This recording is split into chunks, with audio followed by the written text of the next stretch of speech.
Foods that changed the world and where they really came from. Think about the foods you eat every day. Bread, coffee, potatoes, chocolate, tomatoes. They feel ordinary, timeless, almost inevitable. But none of them were meant to be here, at least not where you're eating them today. Every one of these foods carries a hidden story of migration, accident, survival, conquest, and adaptation. They crossed oceans without passports, reshaped entire economies, and quietly altered the course of human history. The modern world wasn't carefully designed. It was stitched together, bite by bite, through countless human decisions, many of them unplanned.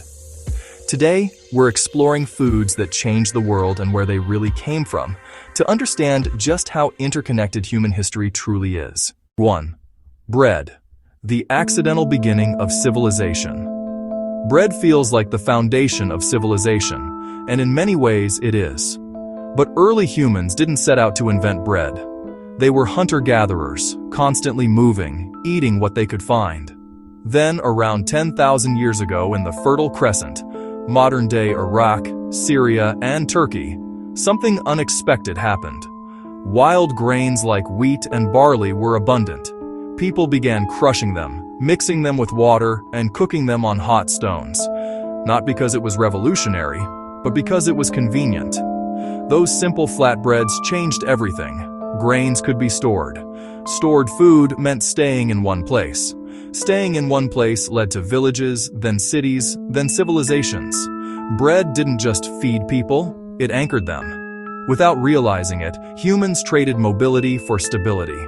And in doing so, they built the foundations of governments, economies, social classes, and eventually empires. Civilization didn't rise because people wanted cities. It rose because they wanted dinner tomorrow. Potatoes, the crop that saved and trapped Europe. Potatoes feel deeply European. Irish cuisine, German dishes, Eastern European staples. But potatoes aren't European at all. They originated high in the Andes Mountains of South America, where indigenous peoples domesticated them over 7,000 years ago. When Spanish explorers encountered them in the 1500s, they brought them back to Europe, mostly as curiosities. At first, Europeans didn't trust them. Potatoes grew underground, weren't mentioned in the Bible, and were rumored to cause disease. But once adopted, they transformed Europe almost overnight. Potatoes thrived in poor soil. They were calorie-dense. They supported massive population growth, especially among the poor. Entire nations expanded because of them, and that dependence became deadly. In the 1840s, a single potato disease wiped out crops across Ireland. Millions starved or fled. A food that once saved lives now destroyed them. The potato didn't just shape Europe's growth. It shaped its suffering, migration, and demographics for centuries to come. 3. Sugar, sweetness built on suffering. Sugar feels harmless, comforting, celebratory, but few foods have caused more human suffering. Sugarcane originated in Southeast Asia and spread slowly across the world. But its true impact began in the Caribbean and the Americas during European colonization. Sugar plantations required enormous labor. Indigenous populations had already been devastated by disease.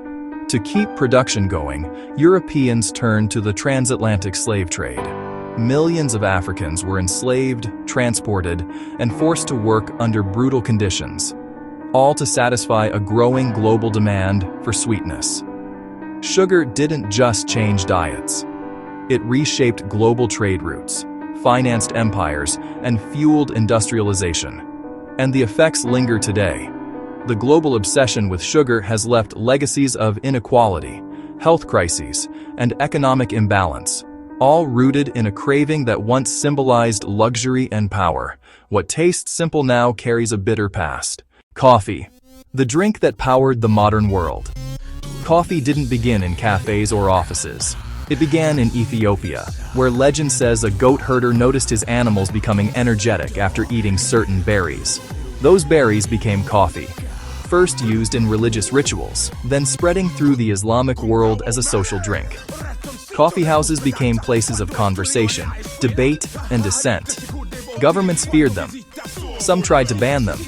When coffee reached Europe, it didn't just wake people up. It changed how societies functioned.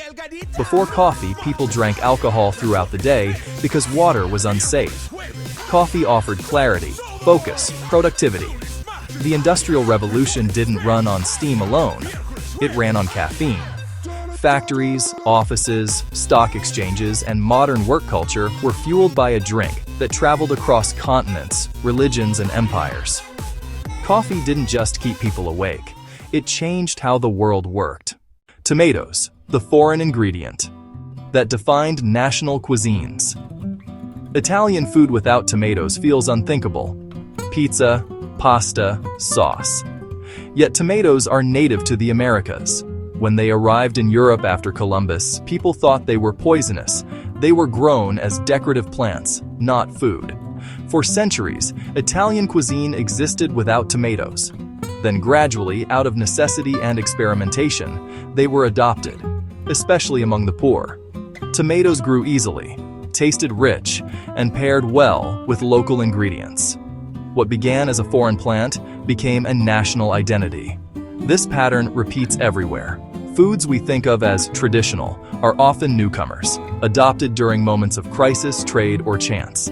Culture isn't frozen in time. It's constantly borrowing, adapting, and redefining itself. Chocolate, a sacred drink turned global obsession. Chocolate started as a bitter ceremonial drink among the Maya and Aztec civilizations. It was sacred, spiced, often consumed during rituals. When Europeans encountered cacao, they altered it, adding sugar, milk, and mass production. What was once sacred became commercial. Chocolate spread across the world, tied to colonial plantations, forced labor, and later industrial branding. Today, it's associated with comfort and indulgence, yet its roots reflect the same patterns we've seen again and again: extraction, transformation, and global desire. What food teaches us about the world? Food tells us something powerful about humanity. Nothing about the modern world was inevitable. What feels permanent today was shaped by coincidence, geography, survival, and unintended consequences. Foods crossed borders long before ideas did. They reveal how deeply connected we've always been, even when we believed we were separate. Every meal is a reminder that history isn't abstract. It lives on our plates. Understanding these stories doesn't just teach us where food came from, it shows us how the world itself was built, slowly, accidentally, humanly. If you enjoyed this journey through history, don't forget to like, subscribe, and share. And let me know in the comments which food story surprised you the most.